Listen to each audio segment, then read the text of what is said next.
Welcome to another episode of Coffee with My Friends. We're doing a series right now on what in the world is happening. So let's continue by looking at current events.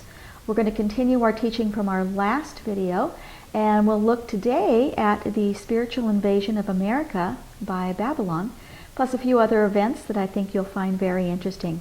So grab a cup of coffee or tea and join us as we continue our study in what in the world is happening. The next thing I want to look at with you is something that I don't think a lot of people have heard of or really were aware of. I learned of this teaching from a Christian teacher, and his website is called The Watchman's Cry. And this is what happened in the 2012 Olympics. Now, the 2012 Olympics took place in London, England. Remember that? I remember thinking that was really cool. I love London. I would have liked to have gone. But I also remember thinking the opening ceremonies were really strange. For those of you who can think back, they had a big, huge blow-up doll of Lord Voldemort from the Harry Potter series. Thought that was very strange. A lot of really weird demonic-looking things, children in beds, a lot of strange symbolism. And I remember thinking at the time it was very strange.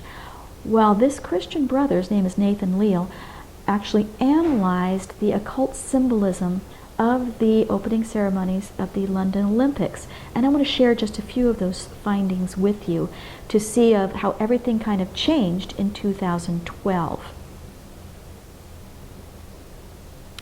First of all, it used the phoenix, which is a symbol of the New World Order. The phoenix was seen in much of the opening ceremonies.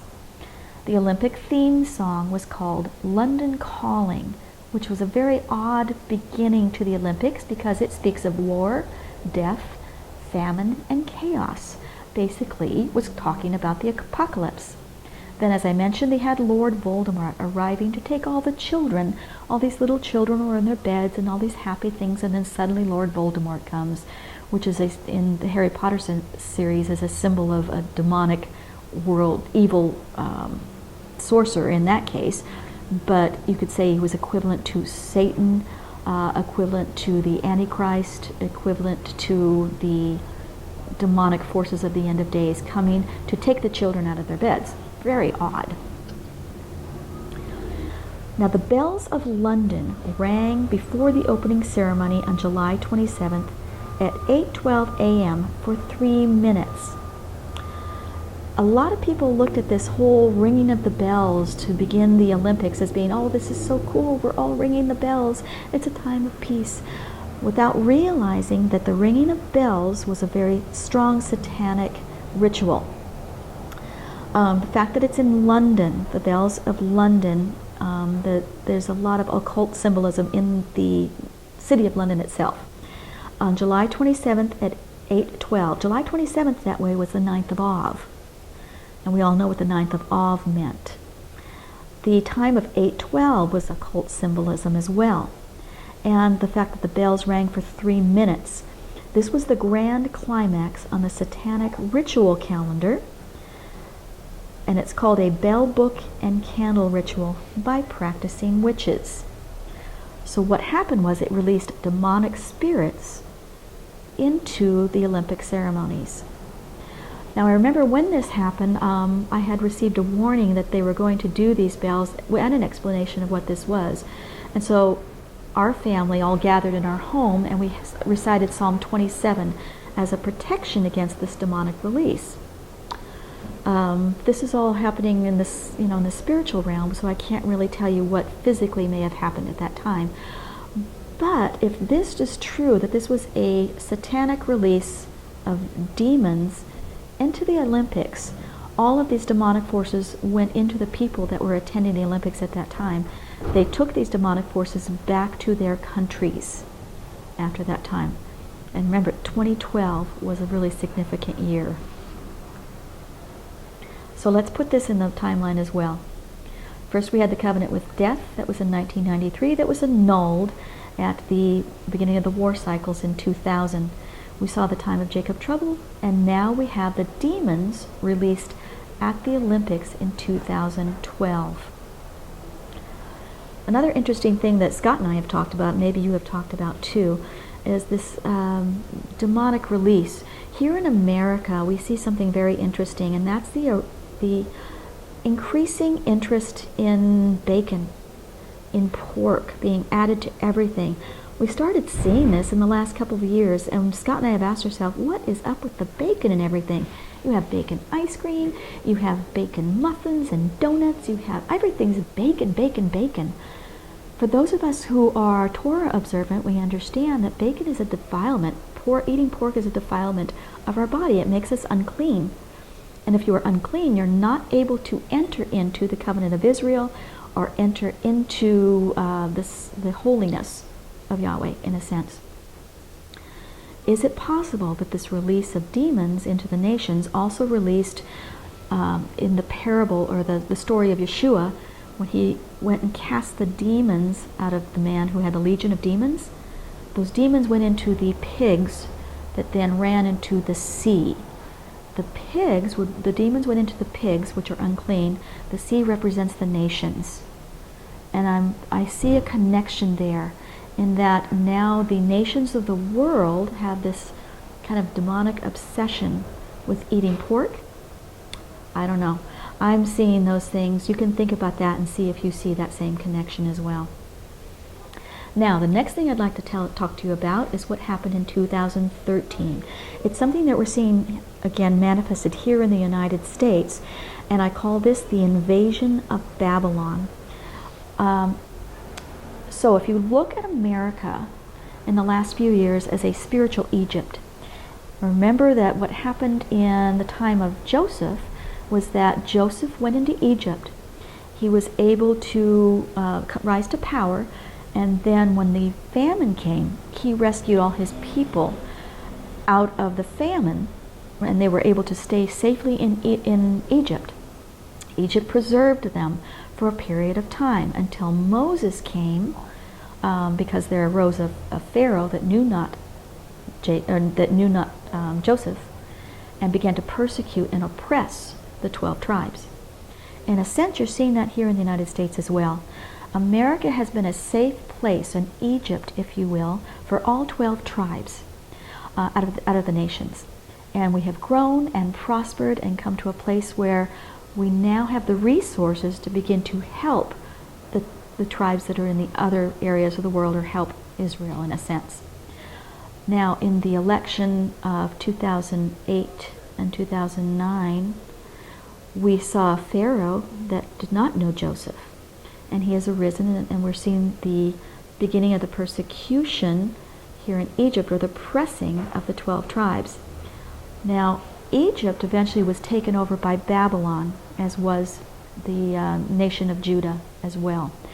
Now, I want to tie that together by showing that Babylon, or the spirit of Babylon, is beginning to take over America, which has been a spiritual Egypt.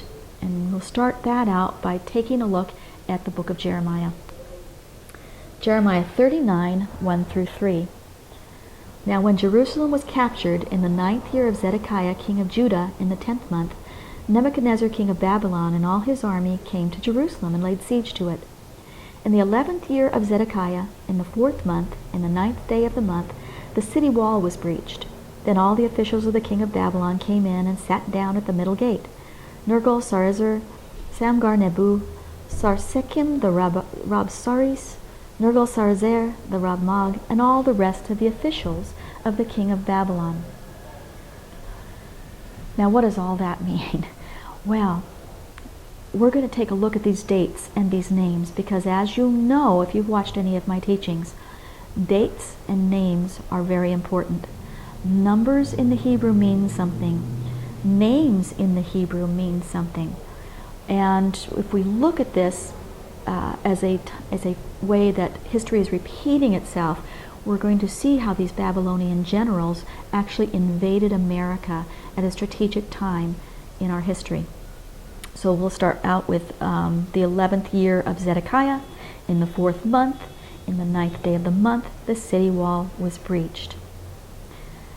And again, this teaching I actually listened to the same gentleman who taught on the London Olympics also taught this teaching, and I think it's a very valid teaching. And that was from the Watchman's Cry. Nathan Leal is his name. So, in the 11th year of Zedekiah, in the 4th month, the 9th day. Now, what he did was he calculated this date, this first attack of Babylon, from 9/11. So he started out taking 9/11, the attack on the Twin Towers, and he looked at that as the first attack of Babylon, right? And then he calculated this verse 2 from 9/11. So let's take a look at it. So September 11th of 2001 plus 11 years, so 9/11, 2001, you go forward 11 years, you come to 2012. And then you have 2012, September, you go forward 4 months, you come to January of 2013. You take January of 2013, go forward 9 days, you have January 9th of 2013. So what happened on January 9th of 2013? We had the inauguration of Barack Obama. So was there something released, some type of Babylonian invasion, or the Babylonian generals released at the inauguration of Barack Obama? Well, in order to determine that, we'll have to look at what the names of the Babylonian generals meant. Verse 3, then all the officials of the king of Babylon came in and sat down at the middle gate. Nergal-Sarezer the Rabmag, Samgar-Nebu, and Sarsekim the Rabsaris. Now, to understand these Babylonian generals, you have to understand that there are real people that had these names, but there also are demonic entities or pagan gods that had these names too. Also understand that we do not wrestle against flesh and blood, but we wrestle against principalities and powers in the heavenly places. A lot of things that we see manifesting here on the earth also have been released in the heavens. So, for example, in the book of Daniel, Daniel prayed, and his prayer was not answered for several days, and then finally Michael came and said, I started to come when you first prayed, but I was delayed because I had to fight the Prince of Persia. Remember that. Well, with that in mind, understand that these Babylonian generals also represent demonic spirits that may have invaded the U.S. So first, let's look at Nergal-Sarezer. Nergal-Sarezer, the Rabmag, is called the Prince of War. He was an Assyrian god and the Prince of Fire. Nergal-Sarezer was related to Mars, the god of war and of pestilence and plague. He was also the head of Hell's secret police. He was a Rabmag, a chief sorcerer or magician. And the manifestation of what you see in this is the development of a secret police force. Now, back in 2008, Barack Obama, then a presidential candidate, called for a civilian national security force, and he wanted it as big as all of the nation's military branches. So what are we seeing today? The Attorney General is now putting local police force under control of this administration. Now let's take a look at the next Babylonian general. His name is Samgar-Nebu, and he is the scribe of Marduk. Now, the scribe of Marduk. Marduk was the sword of Nabu. Nabu is, or Samgar-Nebu means the sword of Nabu. Nabu was Marduk, or he's a Baal god. He's the father of Tammuz. And if you've watched any of my teachings, you understand that Tammuz was a god. He's the god that Constantine worshipped. And he's the god that is the typology for the idea of Jesus coming at Christmas, right? Tammuz was born at Christmas on December 25th. He also was killed at Easter, and they sacrificed a pig. So Tammuz is kind of related to the idea of the pagan thoughts of Christianity. So now he's the scribe of Marduk. Now, a scribe is a person who writes books or documents by hand in hieroglyphics, cuneiform, or other scripts, and may help keep track of records for priests and government. So what does this look like for us today? the complete takeover of the media by the Baal system, or Samgar Nebu. Now the next Babylonian general we'll look at here is Sarskim the Rabsaris. Sarskim means the overseer of black slaves. It also means the overseer of mercenary troops. And a Rabsaris is basically a chief of officers, so this would be like the military chief. I believe that when Sarskim, the overseer of black slaves, invaded Babylon, that this is the root of the militant Black Lives Matter protests and riots, and the assassination of our police by black activists. I understand that there is still some persecution. There's persecution of black people here in the United States. I understand that this is an issue that happens. I cannot begin to understand what it is like to grow up as an African American in some parts of our culture in America. So I don't want to discount in this video the true struggle of people, African American people, and other minorities for equal rights. I stand up for that. I do. I believe that everybody should be treated equally, and there should not be racism in the United States.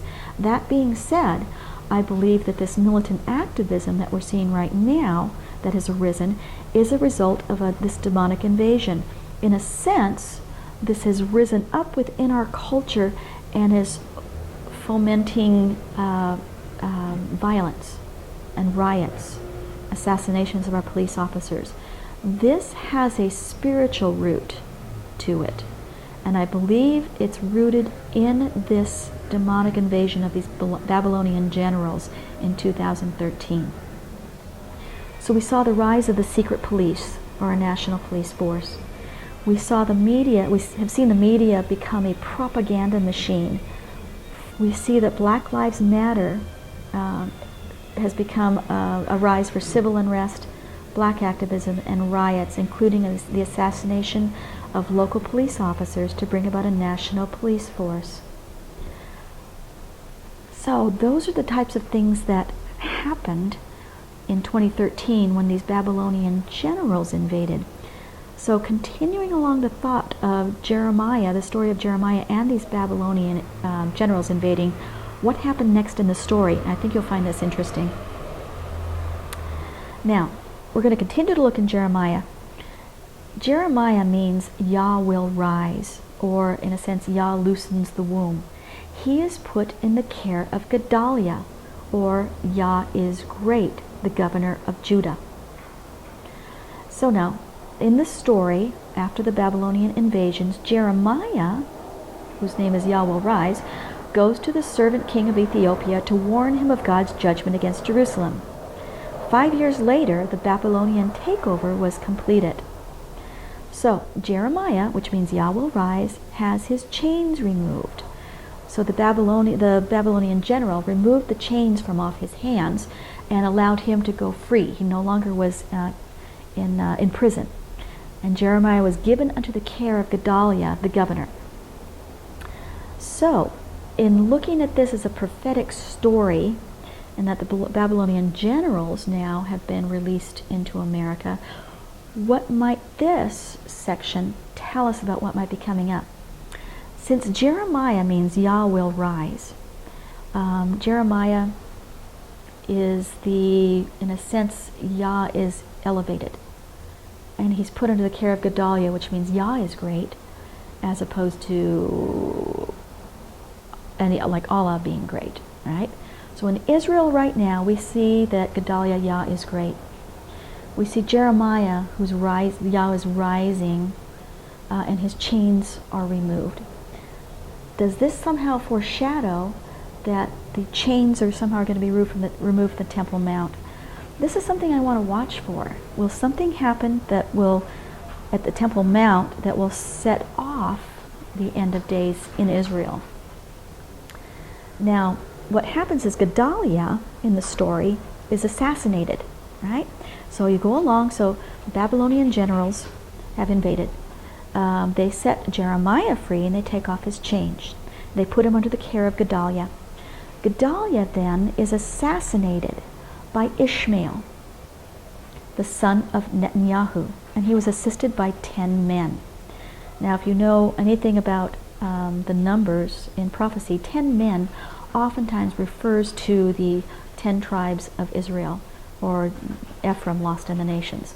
So 10 men come alongside Ishmael, who's the son of Netanyahu, and assassinate Yah is great. The thing that I find interesting that's happened now is that in July, Netanyahu went to Ethiopia. And that's exactly what this section was talking about. So, what does all this mean? Okay, if you kind of look at this, Netanyahu going to Ethiopia is an important prophetic marker, I believe. It's the first time that the Israeli administration has really reached out to Ethiopia in this African trip.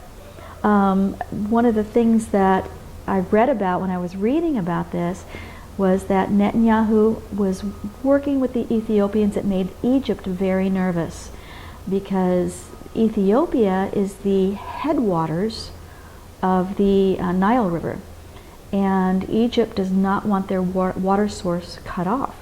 So Egypt is extremely agitated and nervous about any kind of agreement that the nation state of Israel might have now with Ethiopia. And now Netanyahu said he was working with Ethiopia and the African nations to provide support to them for developing water in the desert, for free trade, which I believe is probably all true. We have to watch this situation carefully, though, because Egypt it could feel that this is a threat to them. And we do know that Egypt plays into the end of days scenario coming against Israel in the end of days. Now, how do I interpret this whole thing with Jeremiah? Who are all these players? First of all, we have Jeremiah, which I feel represents the rising up of Yahweh in the end of days. So Jeremiah's name means Yah will rise, or the rise of Yah. So this is kind of an end time type of phrase. He's put in the care of Gedaliah. Gedaliah means Yah, Yah is great. Yahweh is great, right? And I kind of look at that as right now, Israel is under the control of God is great. Yahweh is greater. What will happen in the story in Jeremiah, Ishmael, who was the son of Netanyahu, assassinated Gedaliah. Yahweh is great. We know that Ishmael represents the Arab people, the son of Netanyahu. Netanyahu has been very careful to develop an Arab coalition. No criticism about that. I believe he needs to be able to work with all parties. But in a sense, Ishmael has become the son of this administration, Netanyahu's administration. At some point, I believe this is warning us that Ishmael will arise and assassinate Gedaliah, which is Yahweh is great, to bring in their Allah is great. I believe this. To me, I think that the trigger for all of this will be the Temple Mount. So, in a sense, there will be some kind of a controversy about the Temple Mount. It's controversial already, but at some point, chains will be taken off, I think maybe the Temple Mount. Something about either Israel being allowed, the Jewish people being allowed to go up and pray on the Temple Mount, possibly, I don't know, some controversy where the Temple Mount will trigger the chains for the end of days. Jeremiah, the Yah is rising, right?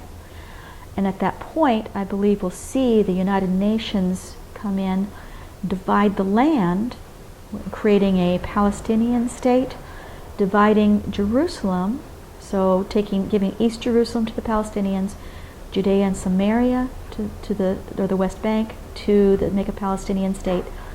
When that happens, when the land is divided like that, that is considered encroachment.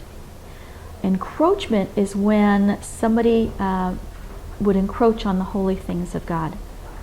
So Yahweh, for example, certain people are not allowed in certain places of the temple. If a Gentile goes up under the temple in the time of the temple, Then if they came up onto the temple, encroachment ensued. A good example of that is the rebellion of Korah in the book of Exodus. Korah encroached on the priesthood of Moses and Aaron, and because of that, the ground opened up and they were swallowed up.